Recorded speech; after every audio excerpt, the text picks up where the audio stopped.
ဒီကအခုဆိုရင်မင်္ဂလာပါရှင်အကုန်လုံးပဲဟုတ်အခုကတော့10နာရီထိုးပြီးဖြစ်လို့မြန်မာစံတော်ချိန်10နာရီထိုးပြီးမို့လို့ညီမတို့ webinar ကိုစလိုက်ပါမယ်ရှင်ဟုတ်ဆရာက Immigration Lawyer Office ကနေပြီးတော့ကြိုဆိုလိုက်ပါတယ်ဟုတ်ညီမတို့ဆရာက Immigration Lawyer Office ကတော့ဒီဂျပန်နိုင်ငံနေထိုင်မှုရှင်းလင်းခြင်းနဲ့ပတ်သက်ပြီးတော့လစဉ် webinar တွေကိုပြုလုပ်ပေးလျက်ရှိပါတယ်ရှင်ဒီနေ့မှာတော့ညီမရုံပွင့်ဖြူနဲ့အတူတူဆရာကမှပါဝင်ပြီးတော့ဆွေးနွေးပေးသွားမှာဖြစ်ပါတယ်။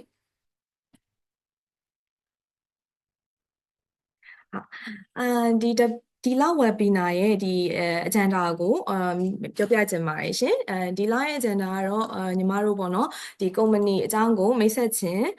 agenda နံပါတ်2ကတော့ဂျပန်နိုင်ငံမှာဒီအလုပ်လုပ်ရန်ခွင့်ပြုထားတယ်ပေါ့နော်နေထိုင်ခွင့်အမျိုးအစားအကြောင်း agenda နံပါတ်3အနေနဲ့ကဒီဂျပန်နိုင်ငံမှာယင်းနှိမ့်ညွှန်နှံခြင်းနဲ့ဒီလိုအပ်တဲ့ business manager ဆိုရယ် resident status အကြောင်း agenda နံပါတ်4အနေနဲ့က status visa အကြောင်းပြီးတော့ agenda နံပါတ်5အနေနဲ့ကတော့ question and answer ဖြေကြားမှု session ရှိပါတယ်အဲ့ဒီ session မှာဆိုရင်အခုတက်ရောက်လာတဲ့လူချင်းမင်းတွေသိကျင်တာမေးမြန်းချင်တာရှိရင်အဲ့ဒီ question and answer session မှာမေးမြန်းနိုင်ပါတယ်ရှင်ဟုတ်ကဲ့ပါညီမကညီမတို့ဆိုင်က Immigration Lawyer Office ရဲ့ဒီ company အကြောင်းကိုမိတ်ဆက်ပေးခြင်းပါတယ်ညီမတို့ company ကကြတော့ဂျပန်နိုင်ငံမှာပေါ့နော်စီးပွားရေးလုပ်ငန်းစပြီးတော့ကိုကစီးပွားရေးလုပ်ငန်းစလုပ်ချင်တယ် investment စပြီးတော့လုပ်ချင်တယ်ဒါမှမဟုတ်ကိုကမြန်မာနိုင်ငံမှာဒါလုပ်ငန်းရှိပြီးသားတခြားနိုင်ငံတွေမှာစပြီးတော့ယင်းနှိမ့်ညွှန်နှံချင်တယ်အဲ့လို investor တွေအနေနဲ့ကinvestor တွေအတွက်ပေါ့နော်ညီမတို့ company ကနေပြီးတော့ဝန်ဆောင်မှုပေးနေပါတယ်ရှင်ဟုတ်ဒီနေ့မှာတော့ပေါ့နော်ညီမနဲ့အတူဒီဂျပန် immigration lawyer license ကိုရရှိထားပြီးတော့မြန်မာစကားကောင်းမွန်ပြောနိုင်တဲ့ဆာယာကဆန်ကနေပြီးတော့ဒီပေါ့နော်ဂျပန်နိုင်ငံနေထိုင်မှုအမျိုးအစားများအကြောင်းကိုဆက်လက်ပြီးတော့ဆွေးနွေးပေးသွားမှာဖြစ်ပါတယ်ရှင်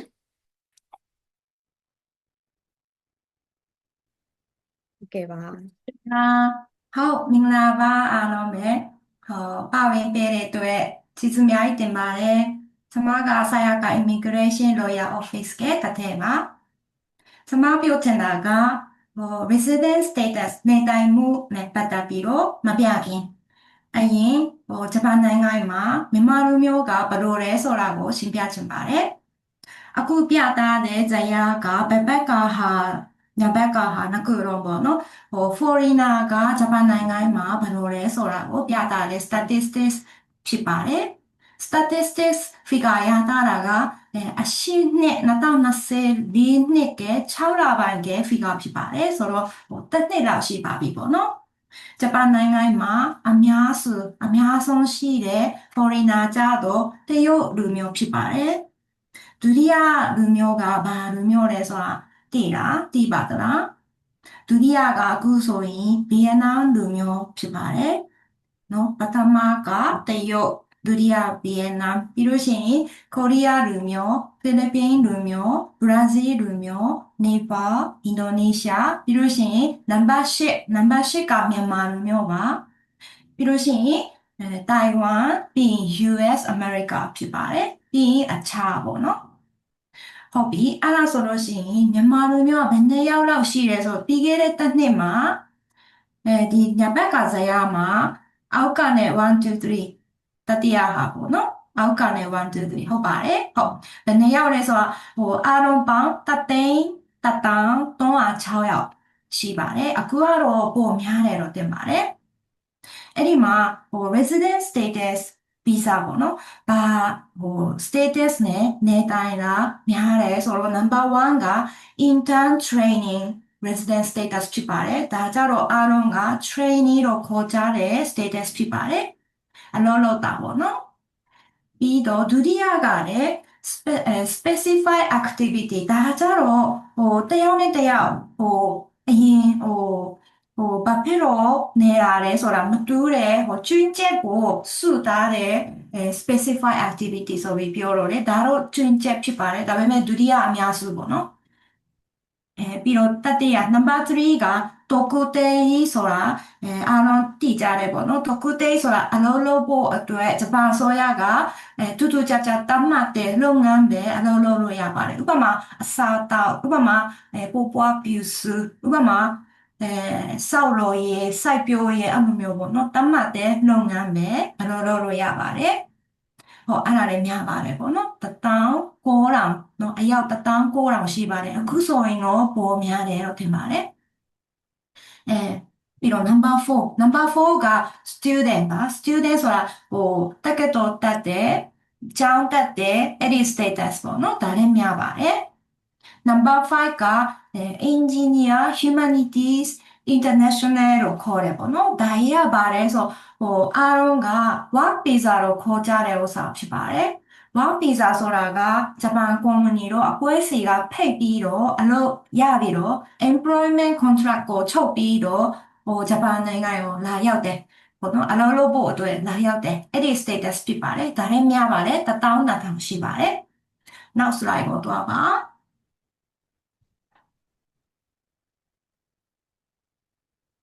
ဟုတ်ပြီဒါကဂျပန်နိုင်ငံမှာမြန်မာလူမျိုးပြီးတော့တခြား foreigner ဒီဘယ်လိုလဲဆိုတာကိုပြသတဲ့statistic ဖြစ်ပါတယ်ဟုတ်တောင်းပန်ပါတယ်နော်ဒါဘယ်ဘက်ဆုံးရောနှစ်ဘက်ဆုံးကနည်းနည်းမမီရဘူးဆိုတောင်းပန်ပါတယ်ဟုတ်ဘယ်ဘက်မှာနိုင်ငံနာမည်ကရေးထားပါတယ်ပြီးရင်ဘယ်ဘက်ဆုံးနိုင်ငံနာမည်ရဲ့ဘယ်နာမှာ2012နှစ်တုန်းက figure ပြီးရင်ညဘက်မှာအခုပေါ့နော်2024 6လပိုင်းက figure ဘယ်နှစ်ယောက် population လူဦးရေကိုပြတာပါတယ်မြန်မာကိုကျွန်မအောက်ဆုံးမှာပြတာပါတယ်မြန်မာလူမျိုးက2012နှစ်တုန်းကဂျပန်နိုင်ငံမှာအယောက်8,000ပဲရှိတယ်8,000ပဲပေါ့နော်ပြီးရင်ညာဘက်ကိုလာပြီးတော့အခုတသိန်းအယောက်တသိန်းအယောက်များလာပါတယ်ထူးထူးခြားခြားကိုဗစ်ကာလပြီးရဲ့2022လောက်ကနေပြီးတော့အယံများတာပါတယ်เนาะအယံတော့ပါတယ်ပြီးတော့နည်းနည်းအားလုံးကိုပြချင်တာကအပေါ်ကနေ1 2 3ဗီယက်နမ်เนาะအပေါ်ဆုံးကစုစုပေါင်းပြီးရင်တရုတ်ပြီးရင်ဗီယက်နမ်เนาะဗီယက်နမ်ကိုကြည့်စစ်ချင်ပါတယ်ဘယ်ဘက်ဆုံးက2012နှစ်ဖိကပေါ့နော်ဒါတော့9,000ပေါ့9,200နော်အယောက်9,200ရှိတာကအခုဘယ်နှစ်ယောက်ရှိတယ်လို့ကြည့်စစ်ချင်ပါတယ်2024နှစ်6လပါဆို6သိန်းနော်အယောက်6သိန်းရှိပါတယ်အခုစမဂျပန်လူမျိုးအနေနဲ့ပေါ့နော်ဂျပန်နိုင်ငံမှာနေတယ်ဆိုပြီးနိုင်ငံခြားသားကတကယ်ဘာလူမျိုးမဆိုများတာပြီပေါ့နော်ဒါပေမဲ့ဗီယက်နမ်လူမျိုးကတော့တော်တော်များတာပြီဆိုခံစားရတာပေါ့နော်ဖီဂါနဲ့ဆိုအယံများတာပါလေပေါ့နော်ပြီးခဲ့တဲ့10နှစ်လောက်ဆို9,000ပဲရှိတာအခု6သိန်းပေါ့နော်အယံ12ဆဖြစ်သွားတာပေါ့နော်အယံများပါတယ်ဆိုဘာပြောချင်လဲဆိုမြန်မာလူမျိုးဒီအခုဂျပန်လူမျိုးနဲ့အတူတူပေါ့နော်အလုပ်လုပ်တာရောဂျပန်ကုမ္ပဏီမှာအလုပ်လုပ်တာရောတကူတိန်နဲ့လာကြတာရောဘယ်လိုပဲဖြစ်ဖြစ်ပေါ့နော်ကျမမြန်မာလူမျိုးမြန်မာနိုင်ငံကိုကြိုက်ပါတယ်နော်အရန်ကြိုက်ပါတယ်ခင်ပါတယ်ဆိုတော့အများကြီးလာဆင်ချင်တယ်ဆိုပြီးရွေးချက်တီးရှိပါတယ်ဟုတ်အောက်မှာလည်းကျွန်မရေးသားပါတယ်မြန်မာ population in Japan နော်မြန်မာလူမျိုးအများများလာပြီးတော့ကိုဗစ်ပြီးတဲ့အချိန်မှာတစ်နှစ်မှာ2,000 3,000မြောက်များလာပါတယ်ပေါ့နော်ဟုတ်အခုကတော့ပိုပြီးများလာပါတယ်တော့ထင်ပါတယ်နောက် slide ကိုသွားပါနောက်ဆုံးမှကျွန်မပြောပါမယ်ဒီကျွန်တော်တို့ဆာယာကာ immigration royal office မှာဒီနေ့ကတော့ပေါ့နော်ဂျပန်ကို investment လုပ်ဖို့အတွက်ဘယ်လိုလဲဆိုတာကိုရှင်းပြသွားမှာဖြစ်ပါတယ်ဒါပေမဲ့အဲ့ဒီဟာပဲမဟုတ်အမျိုးမျိုးပေါ့နော် resident status နဲ့ပတ်သက်ပြီးတော့စွမ်းဆောင်မှုတိုင်ပင်မှုအဲ့လိုမျိုးကိုလက်ခံပါတယ်ဟုတ်ဆိုတော့ဂျပန်မှာလို့ရတဲ့ status ဒီဘာရှိရဲဆိုတာဒီမှာရှင်းပြမှာဖြစ်ပါတယ်ဒီနေ့ပြောသွားမယ်အဓိကကိစ္စ business manager ပဲမဟုတ်ပဲမဲ့တိုင်ပင်လို့ရပါတယ်ဘယ်လိုပဲဖြစ်ဖြစ်ပေါ့နော်ဂျပန်ကို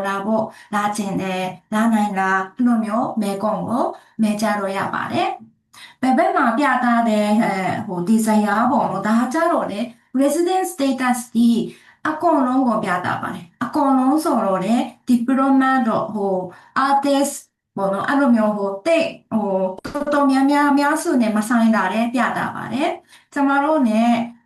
ဆိုင်တာကြတော့အလောလောတော့ရတာရောပြီးတော့မိသားစုအနေနဲ့ဂျပန်ကိုသွားတာလည်းရပါတယ်တော့ထင်ပါတယ်အခုပြချင်တာကြတော့ဟိုအလောလောတော့ရတဲ့နေတိုင်မှုအခြေအနေကိုပြောချင်ပါတယ်ငါခုပြောပါမယ်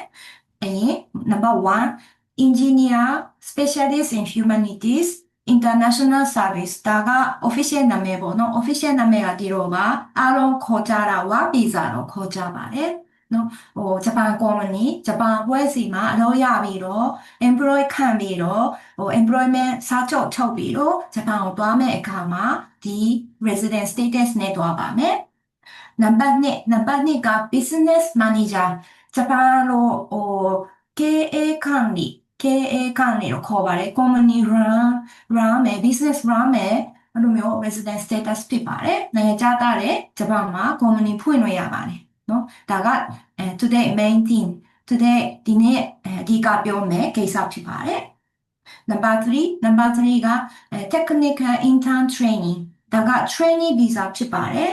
trainee ကြတော့ဟိုများတယ်ပေါ့နော်ခုနကျွန်မဟိုမြန်မာလူမျိုးဂျပန်မှာအများစုကtrainee တော့ပြောပါတယ်အခုကတော့特定ပိုများလာပြီးတော့ထင်ပါတယ်ပေါ့နော်ဒါပေမဲ့အဲ့လိုမျိုးလည်းများပါတယ်ဟိုဒီ technical intern training နေတိုင်မှုကနောက်2029နှစ်အထိပေါ့နော်ဥပဒေပြောင်းသွားပြီးဒီစနစ်တွေပြောင်းသွားပြီးနာမည်တဲ့ပြောင်းသွားမှုဟိုစီစဉ်ထားပါတယ်ဒါကြတော့ပြီးပါမယ်စနစ်ပေါ့နော်ဒါပေမဲ့ဒါနဲ့တူတဲ့စနစ်အတစ်ကတော့ရှိသွားပါမယ်number 4ကတကုတေးဖြစ်ပါတယ်တကုတေးကဂျပန်နိုင်ငံကအစိုးရကတတ်မှတ်တဲ့လုပ်ငန်းကိုလုပ်ဖို့အတွက် license နဲ့ရပြီး certificate ပေါ့နော် certificate ရပြီးတော့ဟိုအလုပ်ရရင်ဂျပန်ကိုတွားလို့ရပါတယ်ဒါကအများများပါတယ်မြန်မာလူမျိုးပဲမဟုတ်ဘူးပေါ့နော်အင်ဒိုနီးရှားလူမျိုးရောဗီယက်နမ်လူမျိုးရောတရုတ်လူမျိုးရောတခြားလူမျိုးတွေဒီတကုတေးကိုရကြတယ်ပေါ့နော်ဟုတ်ပြီးရင် number 5ကလည်းနည်းနည်းဘယ်လိုပြောမလဲဟိုtricky ဖြစ်နိုင်ပါတယ်ဒါကအလုပ်အတွက်ရတဲ့ resident မဟုတ်ပါဘူး student and dependent plus other activity ဒါကလည်းဟိုတကယ်ဟိုအဓိကဟို student အနေနဲ့တက်တော့တက်တယ်ကျောင်းတက်တယ်ဒါမှမဟုတ် dependent ဆိုတာကမိသားစုပေါ့နော်တချို့ဟိုဥပမာပေါ့နော်ဥပမာတယောက်အမျိုးသမီးတယောက်ကresident ရတယ်သူ့ရဲ့ spouse သူ့ရဲ့အိမ်တန်ပတ်အမျိုးသားက dependent အနေနဲ့ဂျပန်ကိုလာမယ်အဲ့လိုမျိုးမိသားစုပေါ့နော်မိသားစုကလည်းဟိုမိဘမရပါဘူး spouse နော်အိမ်တန်ပတ်ဒါမှမဟုတ်ခလေးနော်တာသမီဆိုရင်နော်ဟိုရှောင်းနိုင်ပါတယ်ဟုတ်အဲ့လိုမျိုး status နဲ့ဂျပန်ကိုနဲတယ်ဆိုရင် other activity ဟိုအလုပ်ကိုလုပ်ချင်တယ်ဆိုရင်ရှောက်ရင်ရပါတယ်ရှောက်ရင်အလုပ်လုပ်လို့ရပါတယ်နော်မရှောက်ခင်လုပ်ခွင့်မရှိပါဘူးဟုတ်ဒါပေမဲ့တချို့ကြတော့ဟိုတက်ကတော့တက်တယ်အချိန်ပိုင်းအလုပ်လုပ်တယ်စပွဲတော်လုပ်တယ်အဲ့လိုမျိုးလေးရှိတယ်အဲ့ဆိုရင်တော့အလုပ်လုပ်လို့ရတယ်ပေါ့နော်ဟုတ်ဒါက number 5ဖြစ်ပါတယ်ဟုတ်ဒီလိုဟိုဂျပန်မှာ status တွေအမျိုးမျိုးရှိပါတယ်ပြီးတော့တစ်ခု status နဲ့တစ်ခုဟိုတတ်မှတ်တဲ့ condition ဟိုအခြေအနေကတိကျစနစ်တကျလုပ်တယ်ဆိုတော့ဟိုကျမကဒီဟာနဲ့ဟိုဖြစ်နိုင်မလားကျမကနဲ့ okay လားရှောက်နိုင်လားဟိုအဲ့လိုမျိုးတွေမဲကွန်လို့ရှိရင်ကျမတို့ဆာယာကာ immigration lawyer office ကိုမဲလို့ရပါတယ်ဟုတ်ကျမပြောတာဒါတော့ပါပဲနားတောင်ပေးတဲ့အတွက်ကျေးဇူးတင်ပါတယ်ဟုတ်ကဲ့ပါဂျပန်နိုင်ငံနေထိုင်မှုအမျိုးအစားရဲ့အကြောင်းကိုပြောပြသွားတဲ့ဆရာဆရာကိုကျေးဇူးတင်ပါတယ်ရှင်ကျေးဇူးတင်ပါတယ် ဟုတ်ဒါဆိုရင်တော့ညီမကဂျပန်နိုင်ငံမှာယင်းနှိမ့်ညွှန်းနှံမှုပြုလုပ်ဖို့နဲ့ business manager အကြောင်းနဲ့ပတ်သက်ပြီးတော့ဆက်ပြီးတော့ရှင်းပြသွားပါမယ်အကုန်လုံးသိကြတဲ့အတိုင်းပဲပေါ့နော်ဂျပန်နိုင်ငံမှာဂျပန်နိုင်ငံအတွက်ကိုဒီယင်းနှိမ့်ညွှန်းနှံမယ်ဆိုလို့ရှိရင်ဘာတွေ benefit ရှိလဲပေါ့အဲ့ဒီဟာအကြောင်းကိုပြောပြချင်ပါတယ်ပထမချက်ကတော့ညီမတို့ဒီဂျပန်နိုင်ငံကစီးပွားရေးအရာအရန် stable ဖြစ်တယ်ပေါ့နော်ပြီးတော့ဒီကမ္ဘာအကြီးဆုံးစီးပွားရေးတွေထဲမှာဆိုလို့ရှိရင်လည်းတစ်ခုဖြစ်တာကိုအကုန်လုံးလည်းတွေ့ရမှာပါပြီးတော့လို့ရှိရင်တော့ညီမတို့ဒီ environment ပေါ့စီးပွားရေးအတွက်ဆိုလို့ရှိရင် environment ကအရန်ကောင်းတယ်နံပါတ်1ကတော့အရန် legal အရအရန် legal system အရန်ကိုခိုင်မာတယ်ပြီးတော့လို့ရှိရင် environment ကတန်ရှင်းတည့်ရတဲ့ပတ်ဝန်းကျင်ရှိရင် system ကြရဲအဲ့ဒီအချက်တွေအပြင်ပြီးတော့အဓိကကြတော့ညီမတို့ business manager ရှောက်ထားတဲ့ဒီ investor တွေအနေနဲ့ကဒီကိုယ့်ရဲ့စီးပွားရေးလုပ်ငန်းကတိုးတက်တယ်ပေါ့နော်တိုးတက်တယ်ဆိုလို့ရှိရင်ဒီကိုယ့်ရဲ့စီးပွားရေးလုပ်ငန်းပေါ်မှာမူတည်ပြီးတော့ permanent residence အပြင်ဒီကိုယ့်ရဲ့မိသားစုဝင်တွေခုနကဆာယာကဆန်ရှင်းပြသွားတဲ့အတိုင်းပဲကိုယ့်ရဲ့မိသားစုဝင်တွေပါဒီနေထိုင်ခွင့်ကိုရရှိနိုင်တယ်ပြီးတော့ရင်တော့ကိုယ့်ရဲ့စီးပွားရေးလုပ်ငန်းရဲ့ security ဘိုင်းလည်းလုံခြုံစိတ်ချမှုရရှိနိုင်ပါတယ်ဒါဆိုလို့ရှိရင်တော့ဒီကိုယ့်ရဲ့နိုင်ငံမှာအပြင်ပေါ့နော်တခြားနိုင်ငံမှာ invest လုပ်ဖို့စဉ်းစားနေတဲ့ investor တွေအနေနဲ့က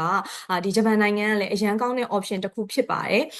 တကယ်လို့ပေါ့နော်ဂျပန်နိုင်ငံမှာယင်းနှိမ့်မြုပ်နှံမယ်ဆိုလို့ရှိရင် investor တွေအနေနဲ့ကဒီ business manager လို့ခေါ်တဲ့ resident status အမျိုးအစားကိုရှောက်ထားနိုင်မှာဖြစ်ပါတယ်ဒီ business manager လို့ခေါ်တဲ့ resident status ကကြတော့ဒီ investor တွေအတွက်ကိုချမှတ်ပေးထားတဲ့ဒီ resident status အမျိုးအစားဖြစ်ပါတယ်ရှင်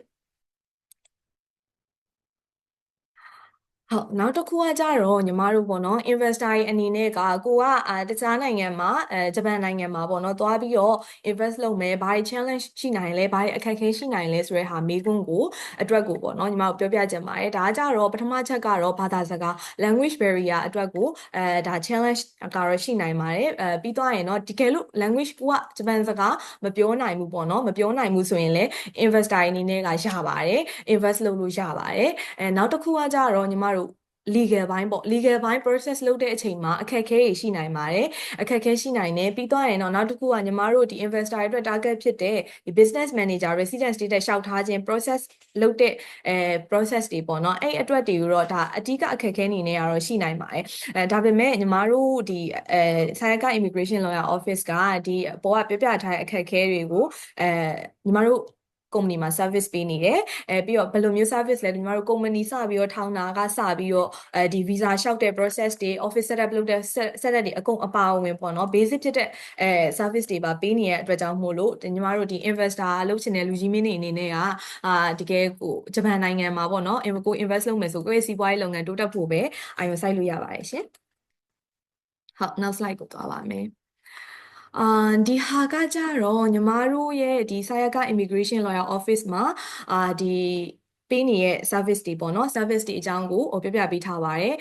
investor အနေနဲ့က invest လုပ်မယ်ဆိုရင်ညီမတို့ business plan ဆိုတာမျိုးရေးဆွဲရပါတယ်အဲ့အတွက်ကိုမှညီမတို့ consult လုပ်ပေးတယ်နောက်တစ်ခုကတော့ညီမတို့ company registration ပေါ့ company registration နဲ့ဒီ company ရုံးခန်းငှားတဲ့ setup လုပ်တဲ့ကိစ္စတွေပြီးသွားရင်တော့ visa အမျိုးမျိုးလျှောက်ထားခြင်းနဲ့ဒီ visa extension တိုးတဲ့ကိစ္စတွေပြီးသွားရင်တော့ကိုက company ထောင်ပြီးသွားရင် bank account ဖွင့်မယ်ပေါ့အဲ့ဒီ bank account ဖွင့်တဲ့ကိစ္စတွေပြီးရင်တော့ဒီ accounting and consulting ကိစ္စတွေအားလုံးကိုညီမတို့ကုမ္ပဏီကနေ service ပေးနေတဲ့အတွက်တကယ်လို့ service လိုချင်တယ်စုံစမ်းမြင့်မြတ်နေချင်တယ်ဆိုလို့ရှိရင်ညီမတို့စီမှာလာပြီးတော့ဒီ service တွေနဲ့ပတ်သက်ပြီးတော့လည်းအသေးစိတ်လာပြီးတော့မေးမြန်းပြီးဆွေးနွေးနိုင်ပါတယ်ရှင်ဟုတ်နောက် slide ကိုသွားပါမယ်ဒါကတော့ဒီအားလုံး investor အနေနဲ့ကသိချင်တာကဒီယင်းနှိမ့်မြုပ်နှံမှုအတွက်ဆိုလို့ရှိရင် capital ကဘယ်လောက်လိုမှာလဲဘာတွေလိုမှာလဲပေါ့အဲ့ဒါမေးတဲ့အတွက်အဲ့မေးခွန်းအတွက်ကိုဒီ slide မှာပြပြထားပါတယ်ဒီဟာကြတော့ညီမတို့ယင်းနှိမ့်မြုပ်နှံမယ် investor တယောက်အနေနဲ့ကယင်းနှိမ့်မြုပ်နှံမယ်ဆို capital အနေနဲ့ကအနည်းဆုံးရန်9တန်မြန်မာငွေနဲ့ဆို3500ခန့်အဲ့ဒါကတယောက်အတွက်ပါအဲ့ဒါလိုအပ်ပါတယ်ဒီလိုမျိုးရန်9တန်းပေါ့နော်ဒီ capital ရန်9တန်း3500ကထည့်ဝင်မှတာပေါ့နော်ညီမတို့ရဲ့ဒီ business manager ဒီ investor တွေအတွက်ကိုခွင့်ပြုထားတဲ့ business manager လို့ခေါ်တဲ့ resident status ကိုရရှိမှာဖြစ်တယ်တနည်းအားဖြင့်တော့ business manager resident status လိုချင်တယ်ဆိုရင်တော့ဒီရန်9တန်းကတော့မဖြစ်မနေလိုအပ်ပါတယ်ဒါဆိုလို့ရှိရင်တော့ညီမတို့ကဒီ business manager လဲကိုကမရရှိသေးဘူးကုမ္ပဏီထောင်ဖို့လဲ process တွေကလုပ်မယ်အဲ့ဒီလုပ်ဖို့အချိန်အတွင်းမှာအချိန်ကာလတစ်ခုလိုပါတယ်အဲ့ဒီအချိန်ကာလအတွင်းမှာ ဂျပန်နိုင်ငံအစိုးရကနေပြီးတော့ခွင့်ပြုထားတဲ့ visa အမျိုးအစားတစ်ခုရှိပါတယ်ဟုတ်အဲ့ဒီ visa အကြောင်းကိုပြောပြပါမယ်အဲ့ဒီ visa ကကြတော့ညီမတို့ status visa လို့ခေါ်ပါတယ် status visa အကြောင်းကိုညီမဒီနေ့မှာအသေးစိတ်ပေါ့နော်ရှင်းပြပေးခြင်းပါတယ်ပထမအဆုံးကတော့ student visa ဆိုတာဘာလဲဆိုတာကိုအကုန်လုံးသိအောင်လို့ပြောပြချင်ပါတယ်student visa ဆိုတာကြတော့ဒီနိုင်ငံသား investor ဒီစုံတီထွင်သူတွေပေါ့နော်ဂျပန်နိုင်ငံမှာလာရောက် invest လုပ်မယ်အဲ့လို invest လုပ်မယ်ဆိုလို့ရှိရင်ကိုက invest မလုပ်ခင်ကုမ္ပဏီတည်ထောင်တဲ့ process တွေအကုန်လုံးနေရဲ့အချိန်အတွင်းမှာဂျပန်နိုင်ငံကနေတရားဝင်ခွင့်ပြုပေးထားတဲ့ visa အမျိုးအစားဖြစ်ပါတယ်သူကကြတော့ business manager ညီမတို့နောက်ဆုံးမှာဆို business manager ရလာမယ်ပေါ့ business manager ရဖို့အတွက်လိုအပ်တဲ့ဒီအခြေအနေပေါ့နော်ကိစ္စရပ်တွေအကုန်လုံးကိုပြင်ဆင်နေတဲ့အတွက်အချိန်ပေးရဲ့အစီအစဉ်ဘယ်လိုမျိုးလဲဆိုတော့ညီမ company registration တွေလုပ်မဲ့အချိန်တွေရှိမယ် office setup လုပ်ဖို့အတွက်အချိန်တွေရှိမယ်အဲ့လိုမျိုးပြောတဲ့အချိန်တွေအားလုံးအတွက်ကိုဂျပန်နိုင်ငံမှာနေထိုင်မှုအတွက်ပေးထားတဲ့ visa အမျိုးအစားဖြစ်ပါတယ်။သူကကြတော့ဒီအကြမ်းမြင့်ကာလပေါ့နော်6လပေးပါတယ်။ဒါပေမဲ့ကိုယ့်ရဲ့လုပ်ငန်းကဘယ်လောက်တိုးတက်လဲပေါ့တိုးတက်ပုံမှာမူတည်ပြီးတော့ extension ဆက်ပြီးတော့တိုးသွားနိုင်ပါတယ်ရှင်။ဟုတ်ဒါဆိုရင်တော့နောက် slide ကိုသွားပါမယ်။ဒါဆိုရင်ဒီ status visa ဆိုတဲ့ဟာကြတော့benefit တွေကဘာရှိမှာလဲပေါ့ကိုက status visa နဲ့ဒီဂျပန်နိုင်ငံမှာပေါ့နော်လုပ်ငန်းတည်ထောင်မှု process တွေလုပ်ဖို့အတွက်ကိုနေမယ်ဆိုလို့ရှိရင်ကြတော့ဒီကိုယ့်ရဲ့မြို့နယ်အစိုးရခြေကနေပြီးတော့ပေါ့နော်စီးပွားရေးအကြံဉာဏ်တွေယူလို့ရတယ်ပြီးတော့တခြား investor တွေလည်းအများကြီးရှိနိုင်တယ်အဲ့ဒီစီကနေပြီးတော့ connection ကောင်းကောင်းရနိုင်ပါတယ်ပြီးသွားရင်တော့ညီမခုနကပြောတဲ့အတိုင်းကုမ္ပဏီစတင်ဖွဲ့စည်းမှုမလိုအပ်သေးသောအခြေအနေအဲ့ဒါဘာကိုပြောချင်တာလဲဆိုရင်တော့ညီမတို့ company registration တွေမလိုသေးဘူး capital amount တွေမလိုသေးတဲ့အခြေအနေကိုပြောတာပါဒါပေမဲ့လို့ဒီ startup visa ရဖို့အတွက်ကတော့ဒီမျိုးနယ်အစိုးရဘက်ကတော့စစ်ဆေးရာမျိုးတွေဒါတွေကတော့ရှိနိုင်ပါတယ်ပြီးသွားရင်တော့ညီမတို့ business manager တို့ပြောင်းလဲခွင့် business manager တို့ပြောင်းလဲခွင့်ဆိုတာကြတော့ညီမတို့ startup visa နဲ့ဒီ company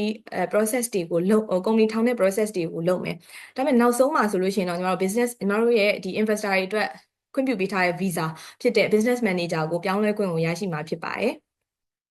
ဟုတ်ဒါဆိုရင်နောက် slide သွားပါမယ်ဟုတ်ဒါကတော့ညီမတို့ status visa ကိုဂျပန်နိုင်ငံကနေပြီးတော့ခွင့်ပြုပေးထားတဲ့မြို့နယ်တွေပါသူက status visa ကိုမြို့နယ်တိုင်းရဲ့လို့တော့ခွင့်ပြုပေးထားတာမဟုတ်ဘဲနဲ့ဒီ status visa ကိုခွင့်ပြုပေးထားတယ်ဆိုပြီးတော့သတ်မှတ်ထားတဲ့မြို့တွေရှိပါတယ်ဒါကတော့ညီမဒီအခုပြထားတဲ့ဒီ map မှာပေါ့နော်ဒီမြို့တော်တွေအပါအဝင်ဖြစ်ပါတယ်သူတို့ရဲ့မြို့တော်တစ်မြို့ချင်းစီရဲ့သတ်မှတ်ထားတဲ့ပေါ့နော်ဒေသလိုက်သတ်မှတ်ထားတဲ့စီးမြင့်နေစီကန်းတွေကတော့မတူပါဘူးတစ်မြို့နယ်နဲ့တစ်မြို့နယ်မတူဘူးကိုရွေးချယ်တဲ့မြို့တော်ပေါ်မှာမူတည်ပြီးတော့မြို့တော်အစိုးရချမှတ်ထားတဲ့စီကန်းနဲ့အညီတင်သွင်းရမှာဖြစ်ပါတယ်ဒီလို business activity plan တို့ဒီစာရွက်စာတမ်းတင်တာအစပေါ့ရှောက်လာဘယ်လိုတင်လဲဆိုတာအစ requirements တွေကိုတစ်မြို့နယ်တစ်မြို့ချမှတ်ထားတဲ့ဟာမျိုးတွေကမတူပါဘူးဟုတ်အခုကတော့ပေါ့နော်ဒီနေ့မှာကြတော့မြို့တွေအများကြီးရှိတဲ့အထက်မှာညီမကတော့တိုကျိုနဲ့ဟော့ကိုင်ဒိုကိုရှင်းပြပေးပါမယ်ဥပမာကိုကမြို့တစ်မြို့ရွေးချယ်တယ်ကို invest လုပ်ဖို့ရွေးချယ်တယ်ပေါ့နော်အဲ့ဒါဆိုတိုကျိုမှာရွေးချယ်မလားဥပမာဟော့ကိုင်ဒိုမှာရွေးချယ်မလားရွေးချယ်မယ်ဆိုလို့ရှိရင်သူတို့မျိုးကိုစီရဲ့ခွင့်ပြုပေးထားတဲ့လုပ်ငန်းတွေဆိုတာမျိုးရှိပါတယ်ဒါတိုကျိုမှာဆိုလို့ရှိရင်တော့ညီမပြောပြထားတဲ့အတိုင်းပဲ financial နဲ့ဆိုင်တဲ့လုပ်ငန်းတွေပြီးတော့ IT ဘိုင်းဆိုင်ရာတွေပြီးသွားလို့ရှိရင်တော့ဒီmedicine ပေါ့နော်ဆေးဘက်ဆိုင်ရာကိစ္စတွေလုပ်ငန်းတွေပြီးရင်တော့ art နဲ့ပတ်သက်တာတွေအဲ့လိုမျိုးဒီလုပ်ငန်းအမျိုးအစားတွေကိုဒါတိုကျိုကခွင့်ပြုပြီးတော့ဟိုကိုင်ဒိုကကြတော့ညီမတို့ဒီစီးပွားရေးနဲ့တတော်လုပ်ငန်းတွေပြီးသွားရင်တော့ခီးသွားလုပ်ငန်းပေါ့နော်စတဲ့လုပ်ငန်းတွေအခုပြထားတဲ့လုပ်ငန်းတွေကိုခွင့်ပြုပေးရဖြစ်ပါတယ်အဲ့တော့ကိုရွေးချယ်တဲ့ကို invest လုပ်ဖို့ရွေးချယ်တဲ့မျိုးပေါ်မှာမူတည်ပြီးတော့ဒီဟာကတော့သူတို့မျိုးတော်အစိုးရကဘာစီးပွားရေးလုပ်ငန်းကိုခွင့်ပြုတယ်ဆိုတာကိုတော့ဒါကတော့အသေးစိတ်လေ့လာရမှာပေါ့နော်ဟုတ်ကဲ့ပါဒီ slide မှာကြတော့ညီမတို့ကိုကဒီ invest လုပ်ဖို့အတွက်မျိုးတော်တစ်ခုကိုရွေးချယ်လိုက်တယ်မျိုးတော်တစ်ခုရွေးချယ်လိုက်တယ်ဆိုလို့ရှိရင်ဒီမျိုးတော်အစိုးရရဲ့ခွင့်ပြုချက်ဆိုတာမျိုးလိုတယ်ပေါ့နော်ခွင့်ပြုချက်ပြန်ကြားရဖို့လိုတယ်အဲ့ခွင့်ပြုချက်ကိုတင်တဲ့နေရာမှာလဲတင်မုံတင်နီ requirements တွေကမတူပါဘူးမတူတဲ့အကြောင်းတော့ဒီမှာတိုကျိုနဲ့ Hokkaido ကိုညီမကရှင်းပြပေးထားပါတယ်ဒါဆိုလို့ရှိရင် approval ပေါ့ approval letter ပေါ့အဲ့ဒါကြားဖို့အတွက်ကိုညီမတို့ကဒီတင်ရတဲ့ process ဆိုတာရှိပါတယ်တင်ရတယ်ဆိုလို့ရှိရင်တိုကျိုကို activity plan ဆိုတာမျိုးတင်မယ်ဆိုလို့ရှိရင်ဒီတိုကျိုကကြတော့ဒီဆိုရယုံသွားပြီးတော့ကိုယ်တိုင်သွားတင်ရတယ်ဒီကိုယ်တိုင်သွားတင်ရတဲ့ process ဖြစ်တယ်ဒီ document တွေယူပြီးသွားတင်ရတဲ့ process Hokkaido ကကြောက်အဲ့လိုမဟုတ်ဘူး online system ကိုသုံးပြီးတော့မှသွားတင်ရတာမျိုးရှိပါတယ်ပြီးရင်တော့ Tokyo ရဲ့ requirements တွေကတော့သူကအခုခြုံကြည့်လိုက်မယ်ဆိုလို့ရှိရင်ဒီတက္ကသိုလ်နဲ့စင်တူပညာရေးအဆင့်ပေါ့နော်ဒါမှမဟုတ်တက္ကသိုလ်နဲ့အထက်ဒါပညာရေးချင်းရဲ့ certificate တွေသူတို့ဘက်ကတော့တောင်းပါတယ်နောက်တစ်ခုကကြတော့ဒီကိုလုံးမဲ့ business မှာကိုယ့်ရဲ့experience ကဘယ်လောက်ရှိလဲဆိုတာမျိုးတွေဒါတွေကိုသူတို့ဘက်ကတောင်းတယ် Hokkaido မှာကြတော့ညီမတို့ဒီ student visa နဲ့ကိုကနေမဲ့ချိန်တွင်းမှာဘယ်မှာနေမှာလဲအငှားစာချုပ်တွေပြပေးရတယ်ပြီးရင်တော့ show money သဘောမျိုးပေါ့ဘန်စာအုပ်ဆိုတာမျိုးပြပေးရတယ်အဲ့တော့မျိုးတို့တစ်ခုနဲ့တစ်ခုကတော့ requirements တွေကသူ့ရဲ့မျိုးတော့အစိုးရရဲ့လိုအပ်ချက်ပေါ်မူတည်ပြီးတော့မတူနိုင်ပါဘူးဟုတ်ဒါဆိုရင်တော့နောက် slide သွားပါမယ်ဒီဟာကကြတော့ညီမတို့ကဒီမျိုးတော့အစိုးရကိုရွေးချယ်မျိုးတော့အစိုးရကိုခုနကလိုမျိုး activity plan ဆိုတာမျိုးတင်လိုက်ပြီးရဲ့အချိန်မှာပြန်ကြဖို့လိုပါတယ်ကို approve ပြန်ကြဖို့လိုပါတယ်ညီမတို့ရဲ့ဒီ research အရဆိုလို့ရှိရင်ဒီမှာ Hokkaido အစိုးရရဲ့ဖော်ပြချက်အရဆိုလို့ရှိရင်နေ့ထိပေါ့နော်ရှောက်ထားမှု40 case မှာဆိုလို့ရှိရင် approve ပြန်ပြီးတော့ထုတ်ပေးတာက25လောက်ပဲရှိပါတယ်ဒါကတော့ဒီ Hokkaido အစိုးရကနေပြီးတော့ဒီပြပေးထားတဲ့အကြောင်းအရာပေါ့နော်ကဲဒါအဲ့ဆိုလို့ရှိရင်ဒီကိုက approve ရဖို့အတွက်ကိုဘယ်လိုမျိုးအချက်တွေအဓိကထားပြီးတော့သတိထားဖို့လိုမလဲဆိုတာကိုပြောပြပေးပါမယ်ဒါတော့ကိုကဒီ activity plans တွေကိုမျိုးတော်အစိုးရကိုတင်လိုက်တယ်ဆိုရင်သူတို့ဘက်က interview တွေရှိနိုင်ပါတယ် interview တွေကိုကသွားလို့ရမယ်နံပါတ်2ကတော့ကိုက business plan ကိုကောင်းကောင်းခိုင်ခိုင်မာမာပြနိုင်ရမယ်ပြီးရင်တော့ကိုကလုပ်ငန်းဖွင့်လှစ်မဲ့နေရာကိုလည်းခိုင်ခိုင်မာမာပြနိုင်ရမယ်ပေါ့နော်ပြီးသွားရင်တော့တစ်ခုကကြတော့ဒီ operation လုပ်တဲ့အချိန်အထိခိုင်မာတဲ့အစီအစဉ်ဆိုတာမျိုးရှိရမယ်ပြီးရင်နောက်ဆုံးကတော့ဒီကိုယ့်ရဲ့ capital ကဘယ်လိုလဲဆိုတာကိုပြနိုင်ရမယ်မျိုးတော့အစိုးရကိုတင်လိုက်ပေမဲ့ approve ပြန်မကြလာဘူးပေါ့နော်အဲ့ဒါတွေကကြတော့သူတို့ဒီလုပ်ငန်းရဲ့ကိုပြနိုင်တဲ့ခိုင်ခိုင်မာမာမပြနိုင်တဲ့အကြောင်းတွေကြောင့်ဖြစ်ပါလိမ့်မယ်ဒီဟာကြတော့ညီမတို့အဓိကပေါ့နော်သတိထားဖို့လိုအပ်တဲ့အကြောင်းအရာတွေကိုပြောပြပေးသွားတာပါဟုတ်ဒါဆိုရင်ကိုကအမျိုးတော်အစိုးရစီကနေပြီးတော့ approval letter လဲကြာလာပြီကြာလာရဲဆိုလို့ရှိရင်ညီမတို့က immigration ကိုသွားပြီးတော့ status visa ရှောက်လို့ရပြီပေါ့ status visa ကိုရှောက်မယ်ဆိုလို့ရှိရင်ဒါကတော့ Tokyo နဲ့ Hokkaido ကို compare လုပ်ပြထားပါတယ် Tokyo မှာဆိုလို့ရှိရင် status visa ကိုကရှောက်မယ်ဆိုလို့ရှိရင်ပထမဦးဆုံးတစ်နှစ်ဒါမှမဟုတ်6လဆက်ချင်းရှောက်နိုင်တယ် Hokkaido မှာကြတော့ပထမဦးဆုံး6လရှောက်နိုင်တယ်ပြီးတော့မှ6လတစ်ကြိမ်ဆိုပြီးသက်တမ်းတိုးနိုင်တယ်အဲ့ဒါနှစ်ခုလုံးကတော့ဒါကတော့နှစ်မျိုးလုံးကတော့2နှစ်အထိသက်တမ်းတိုးနိုင်တာဖြစ်ပါတယ်ဒါကတော့ကိုရွေးချယ်တဲ့မျိုးရဲ့အစိုးရပေါ်မှာမူတည်ပြီးတော့ဒီဗီဇာချပေးရဲ့ပုံစံသက်တမ်းတိုးခွင့်ပေးရဲ့ပုံစံမတူတဲ့အကြောင်းကိုပြောပြပေးသွားတာပါဟုတ်အခုဆိုဒါဆိုလို့ရှိရင်ဒီ student visa ကိုကရပြီပေါ့ student visa ရပြီဆိုလို့ရှိရင်ဒီစီးပွားရေးပြင်ဆင်မှုကာလလုပ်ရတယ်ပေါ့နော်အဲ့ဒီအချိန်အတွင်းမှာဘာတွေလုပ်ရမလဲဆိုတဲ့ဟာကိုပြောပြပေးပါမယ်ကိုက student visa ရပြီးရဲ့အချိန်မှာလုပ်ငန်း company registration တွေလုပ်ရမယ် office setup လုပ်တဲ့ကိစ္စတွေလုပ်ရမယ်ပြီးတော့ financial plan တွေဆွဲရမယ်ပြီးရင်အလုပ်သမားခန့်အပ်ရမယ်အဲ့ဒီကိစ္စတွေကိုကို student visa နဲ့နေထိုင်စဉ်အတွင်းမှာဒါတွေအကုန်လုံးကိုလုပ်ရမှာဖြစ်ပါတယ်ပြီးသွားလို့ရှိရင်တော့ညီမတို့ကဒီကိုလုံးနေရဲဆိုတဲ့ဟာကိုကိုယ့်ရဲ့မျိုးတော်အစိုးရကိုတွားပြီးတော့ဒီတစ်လတစ်ခါဒါမှမဟုတ်လို့ရှိရင်သူတို့request သူတို့ဘက်ကမျိုးတော်အစိုးရဘက်ကပြောတဲ့အချိန်တိုင်းမှာသွားပြီး interview တွေဖြေရမယ် report တွေတင်ရမယ်အဲ့ဒါမျိုးတွေကတော့တစ်လတစ်ခါအနည်းဆုံးပေါ့နော်အစစ်မပြတ်လုပ်နေရမှာဖြစ်ပါတယ်ဟုတ်ဒါဆိုလို့ရှိရင်တော့ညီမခုနကပြောပြသွားတဲ့အဆင့်နေမှာပေါ့နော် status visa ရဖို့အတွက်အဆင့်တွေကိုဒါအတူချုံညီကုန်းချုပ်ဒီလိုမျိုးပြောပြခြင်းပါတယ်ဒါကြောင့်ပထမဦးဆုံး status visa တင်မယ်ဆိုရင် activity plans ကိုယ့်ရဲ့ data အစိုးရစီကိုပထမဦးဆုံးဒီနဲ့တင်ပြရမယ် နံပါတ်2နံပါတ်အဆင့်2ကတော့အဖွဲ့အစည်း data ဆိုရနေပြီးတော့ကိုတင်လိုက်တဲ့plan ကဒါတင့်လျော်တယ်အဆင်ပြေတယ် okay ရယ်ဆိုလို့ရှိရင်တော့ဟိုဘက်ကနေပြီးတော့ approval letter ကိုပြန်ပြီးချပေးရယ်ချပေးပြီးသွားလို့ရှိရင်တော့ကိုကအဲ့ဒီ approval letter နဲ့တကွာပေါ့နော် student visa ကိုတွားပြီးတော့immigration မှာတွားလျှောက်နိုင်တယ် immigration ကညီမတို့ဒီ student visa နေထိုင်ကိုပြန်ချပေးရယ်ဆိုလို့ရှိရင်ဒီဂျပန်နိုင်ငံမှာကုမ္ပဏီထောင်ဖို့လုပ်ငန်းတွေကိုပြင်ဆင်မှုကိုစပြီးတော့စတင်နိုင်ပါတယ်ဟုတ်တကယ်လို့ပေါ့နော်ကိုကလုပ်ငန်းကိုဒီ student visa နဲ့ပေါ့နော်ပြင်ဆင်မှုတွေစလုပ်နိုင်တယ်ကိုကစလုပ်တယ်ကိုပြီးသွားတယ်ပေါ့နော် process တွေအကုန်လုပ်ပြီးသွားရယ်ဆိုလို့ရှိရင်တော့ညီမတို့final အနေနဲ့ကတော့ပေါ့နော်ဒီ business manager ကိုပြောင်းလဲခွင့်ကိုရရှိနိုင်တာဖြစ်ပါတယ်ဟုတ်ကဲ့ပါညီမအခုရှင်းပြပေးသွားတာကတော့ဂျပန်နိုင်ငံမှာယင်းနှိမ့်ညွှန်းနှံမှုနဲ့အတူတူ business manager လို့ခေါ်တဲ့ visa ရရှိရေးရဲ့ပြီးသွားရင်ဒီ student visa အကြောင်းအရာကိုရှင်းပြပေးသွားတာဖြစ်ပါတယ်ဟုတ်ဒီနေ့စီးနီးပဲနဲ့ပတ်သက်ပြီးတော့ပေါ့နော်မသိတာတွေဒါမှမဟုတ်တခြားသိချင်တာမေးခွန်းတွေရှိလို့ရှိရင်question and answer box မှာလည်းမေးမြန်းနိုင်လို့ chat ကနေပြီးတော့လည်းမေးမြန်းနိုင်ပါတယ်ရှင်ဟုတ်အဲ့ဆိုရင် question and answer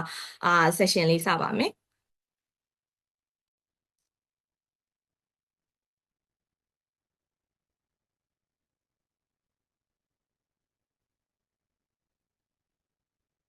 တာရာပီဇာကအခုတည်းခက်ခဲတာလည်းရှိနိုင်ပါတယ်အဲ business manager visa နဲ့ဟိုပြောင်းလဲဖို့အတွက်ပေါ့နော် startup visa ကိုရှောက်မှာပါအဲ business manager visa ကိုရှောက်နိုင်တယ်ဆိုရင် startup visa ကမလိုအပ်ဘူးပေါ့နော် startup visa လိုအပ်ပြီးဒါကိုလုပ်ပြီးအရင်လုပ်ပြီးရင် business manager ကိုရှောက်မယ်ဆိုတာကဘလို့ဟိုအခြေအနေလဲဆိုရင်ဥပမာပေါ့နော်ဥပမာဂျပန်နိုင်ငံမှာအတီမိတ်ဆွေတီမရှိဘူးဘလို့ပတ်စံပို့ရမှာလဲတော့မသိဘူးဆိုရင်ဒီ startup visa ကိုလုပ်ပြီးပတ်စံဟိုရတာတော့အဲ့လိုမျိုးပေါ့နော်ဘဏ်အကောင့်ဖွင့်တာရောအဲ့လိုမျိုးပြင်ဆင်လို့ရတယ်ပေါ့နော်อืมဒါပေမဲ့တလားတကအင်တာဗျူးခံရတယ်ဆိုတော့ဟိုခဏခဏဂျပန်ကိုတောင်းလျှောက်ရှိရမှာတော့အဲ့လိုမျိုးပုံစံပေါ့နော်တချို့ကြတော့ online နဲ့လည်းအင်တာဗျူးလုပ်လို့ရတယ်ဒါပေမဲ့ဟိုအမျိုးမျိုးစီကန်းကိုကြည့်လိုက်တော့အရန်သုံးဖို့လွယ်တယ်တော့မပြောနိုင်ဘူးပေါ့နော်ဆိုတော့ business manager ကိုအရင်ကရှောက်နိုင်တယ်ဆိုရင် direct သွားတာပိုအဆင်ပြေမယ်ဒါပေမဲ့ startup visa နဲ့ဒါကြတော့ဂျပန်အစိုးရကနိုင်ငံခြားသား investor ကိုဖိတ်ကျင်တယ်ခိုးကျင်တယ်သဘောနဲ့စားတဲ့စနစ်ဖြစ်တဲ့အတွက်ကြောင့်မလို့ဒါက live ဖက်တယ်ကိုကအကောင့်သုံးရင်တော့ကောင်းတယ်လို့ခံစားရင်တော့သုံးရင်တော့အဆင်ပြေတယ်ပေါ့နော်ဒါပေမဲ့အများကြီးလိုအပ်ချက်တွေရှိနိုင်ပါတယ်ဟုတ်ပြီမဲကွန်မဲတဲ့အတွက်ကျေးဇူးတင်ပါတယ်ဂျပန်မှာကူညီပေးမဲ့သူရှိရင်တခါတည်း business manager ရှောက်လို့ရမလားကူညီပေးမဲ့သူကတော့မြန်မာနိုင်ငံသားចောင်းသားဗီဇာနဲ့နေနေတာပါတဲ့ဟုတ်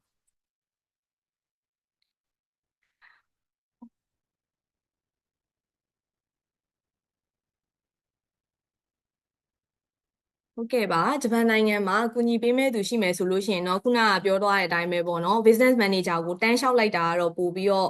ကောင်းပါတယ်ဟုတ်ကူညီပေးမဲ့သူရှိရင်တော့ကိုကဘဏ်အကောင့်တွေဖွင့်စရာရှိရပေါ့နော်အဲ့ဒါဆိုလို့ရှိရင်တော့ဓာတ်ရိုက်လျှောက်လိုက်တာကတော့ပို့ပြီးတော့ညီမတို့အနေနဲ့ recommend ပေးပါတယ်ဟုတ် မဟုတ်ပါဘူးbusiness manager ကိုနေတိုင်ခွင့်ကိုရှောက်ဖို့အတွက်ဆိုရင်အမျိုးမျိုးတတ်မှတ်တာရှိပါတယ်နော်ပတ်စံနဲ့ရှိရမယ်ဘဏ်အကောင့်နဲ့ရှိရမယ်တည်တည်ကြကြ business plan နဲ့ရှိရမယ်အဲပြီးတော့ကိုကတကယ်လို့ဂျပန်စကားပြောတတ်ရင်တော့အတီးမိတ်ဆွေတော့မလိုအပ်ဘူးပေါ့နော်ဒါပေမဲ့စကားကိုခက်ခဲတာရှိတယ်ဆိုရင်တော့အတီးမိတ်ဆွေတွေလိုတယ်ဆိုတော့အမျိုးမျိုးရှိတယ်ဆိုပြင်ဆင်မှုအချိန်ကိုလိုတယ်ဆိုရင်တော့အရင် startup visa ကိုလျှောက်တာတဲ့တက်လမ်းပေါ့နော်တနည်းဖြစ်ပါတယ် ဒါပေမဲ့ဒါလို့မလို့အပ်ဘူးအကုန်လုံးတစ်ခါတည်း direct သွားနိုင်တယ်လို့ခံစားရင် condition အကုန်လုံး direct သွားနိုင်တယ်ဆိုရင်နော်direct သွားတာပိုမြန်ပါတယ်မေကွန်မဲတဲ့အတွက်ကျေးဇူးတင်ပါတယ် ကဲပါဟုတ်နောက်မေးခွန်းတစ်ခုကတော့အတိမိတ်ဆွေမရှိပါဘူးတဲ့ဝန်ဆောင်မှုကိုယူပြီးတော့ business manager visa ကိုတိုက်ရိုက်လျှောက်လို့ရမလားဝန်ဆောင်မှုပေးပါသလားတဲ့ဟုတ်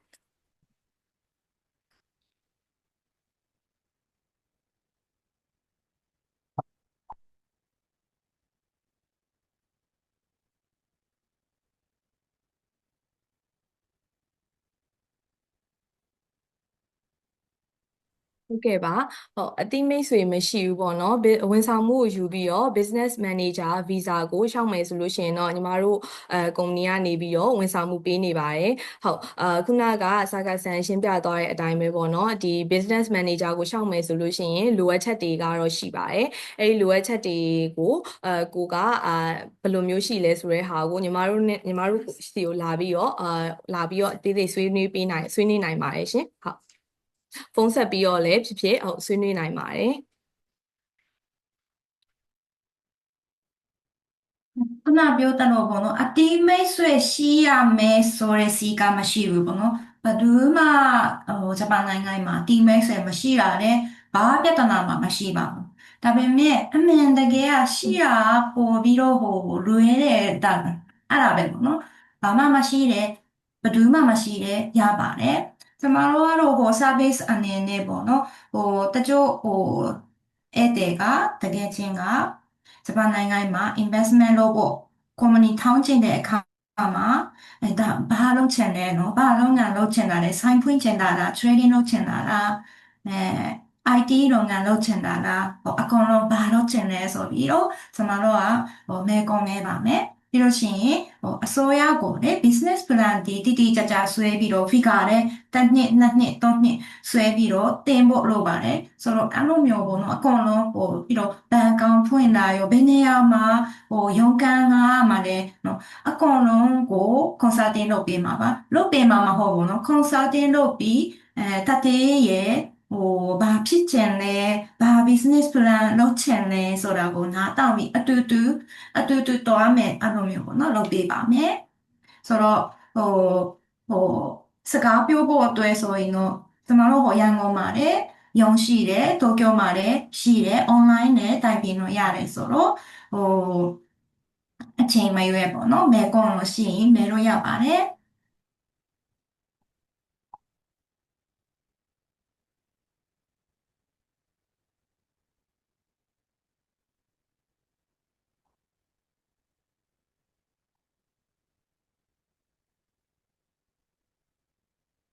ကဲပါအော်နောက်မေးခွန်းတစ်ခုကကြတော့အာ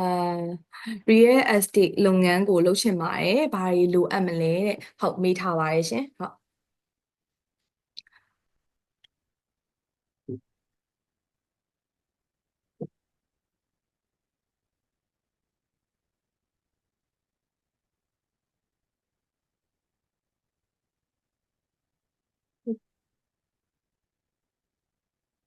ဟုတ်ကဲ့ပါညီမတို့ပေါ့နော်ဒီကိုလှုပ်ချင်တဲ့အမျိုးအစားပေါ်မှာမူတည်ပြီးတော့ဒီလိုအပ်ချက်တွေကတော့ရှိပါတယ်လိုအပ်ချက်တွေကတော့ကိုဘာလှုပ်ချင်လဲဘယ်စီးပွားရေးလုပ်ငန်းကိုလှုပ်ချင်တာလဲဆိုရဲပေါ်မှာမူတည်ပြီးတော့ကိုနိုင်မြို့နယ်မြို့တော်ရွေးချယ်တာကောပြီးတော့လိုအပ်ချက်တွေကတော့အမျိုးမျိုးရှိနိုင်ပါတယ်အဲ့လိုမျိုးလိုအပ်ချက်တွေပေါ့နော်လိုအပ်ချက်တွေကရှိရဲ့အတွက်ကြောင့်မို့လို့ညီမတို့ကိုပေါ့နော်အသေးစိတ်ဆိုလို့ရှိရင်တော့အသေးစိတ်စုံစမ်းပြီးတော့မေးမြန်းလို့လည်းရပါတယ်ဟုတ် real estate ပေါ့နော် housing လုပ်ငန်းအဆောက်အဦနဲ့ပတ်သက်ပြီးလုပ်ငန်းကိုလုပ်ခွင့်နိုင်ငံခြားသားတွေရပါတယ်တကယ်တမ်းအခုကဒီ business manager visa ရပြီးအလုပ်လုပ်တဲ့လူမျိုးကလေတရုတ်လူမျိုးကအများများပါတယ်တရုတ်လူမျိုးပဲအများများပါတယ်ဆိုတော့တရုတ်လူမျိုးကကြတော့လေမြို့မှာအဲအိမ်ဝဲတာရောအိမ်ဝဲပြီးအဲ့ဒီမှာ ကိုနေတာရောပြီးတော့ကြတော့ငှားတာရောသူများကိုငှားတယ်ပြီးတော့ငှားခရမယ်လုပ်ငန်းပေါ့လုပ်တဲ့တထေးတွေလည်းရှိပါတယ်ပြီးတော့တချို့ကြတော့လေဂျပန်မှာခရီးသွားလုပ်ငန်းခရီးသွားတဲ့ဥပမာဗမာပြည်နဲ့ပြောလို့ရှိရင်တော့ရှမ်းပြည်တော့ပါရောခရီးသွားတယ်လို့ကြိုက်များတဲ့နေရာဖြစ်တယ်ပေါ့နော်ဟုတ်အဲ့လိုမျိုးခရီးတဲ့နေရာမှာဟိုတခုခုပေါ့နော်real estate ကိုရပြီးတော့ခရီးသွားလုပ်ငန်းဟိုတယ်ပုံစံမျိုးကို run တဲ့တတိတွေရှိပါတယ်အဲ့ဒါလည်းကောင်းတဲ့လုပ်ငန်းလို့ပြောနိုင်ပါတယ်ကဲပါနောက်မေးခွန်းတစ်ခုပါဒီ capital ရန်ငါးတန်းပေါ့နော်အဲ့ဒီဟာကဒီ company operation လုပ်တဲ့အချိန်မှာဒီလုပ်ငန်းအတွက်ပြန်ပြီးအသုံးပြုလို့ရတာလားဒါမှမဟုတ်လို့ရှင်အဲ့ဒါကတသက်မတီငွေအဖြစ်နဲ့ထားပေးရမှာလားဆိုတာသိချင်ပါတယ်ပြီးတော့ဒီဝန်ဆောင်ကအနေနဲ့ရောခံမှန်းခြေ service fee ကဘယ်လောက်ကုန်ကျနိုင်လဲဆိုတာသိချင်ပါတယ်လို့မိထားပါတယ်ဟုတ်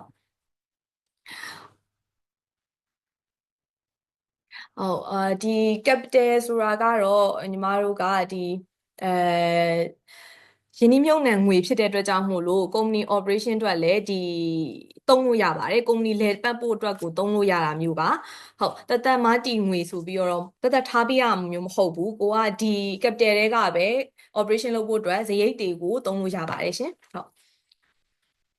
ဝန်ဆောင်ကားအနေနဲ့ကတော့ညီမတို့ကဘယ်လိုမျိုးပေါ့နော်ကိုကဘယ်လိုစီးပွားရေးလုပ်ချင်တာလဲ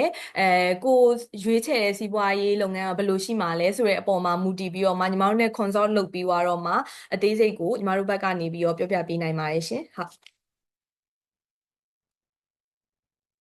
ဟုတ်ကဲ့ပါယူပွင့်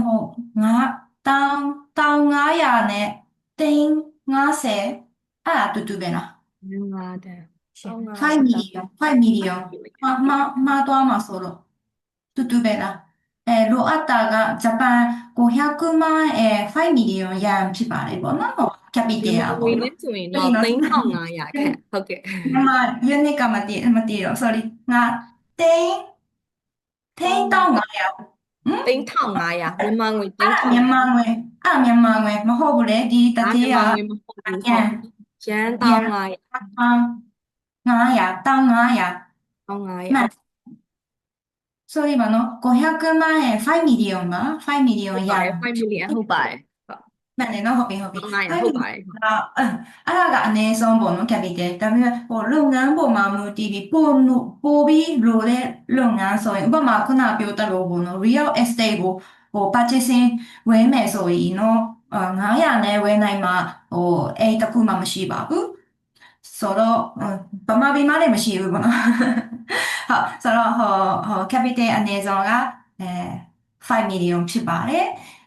ပြီးတော့ကြတော့ကျွန်တော်တို့ဝန်ဆောင်မှုကခုနယုံပွင့်ပြောတလို့ပေါ့နော်လုပ်ငန်းပေါ်မှာမူတည်ပြီးဘယ်လောက် service fee တွေရှိတယ်ဆိုတာလည်းရှိပါတယ်ဒါပေမဲ့ဘယ်လိုပြောမလဲဝင်းကျင်ပေါ့နော်အမှန်ကတော့တကယ်quotation တို့ proposal လုပ်ပြရစေပေါ့နော်မှန်ကန်ဈေးကိုပြောမယ့်အခါဆိုရင်တော့ proposal ကို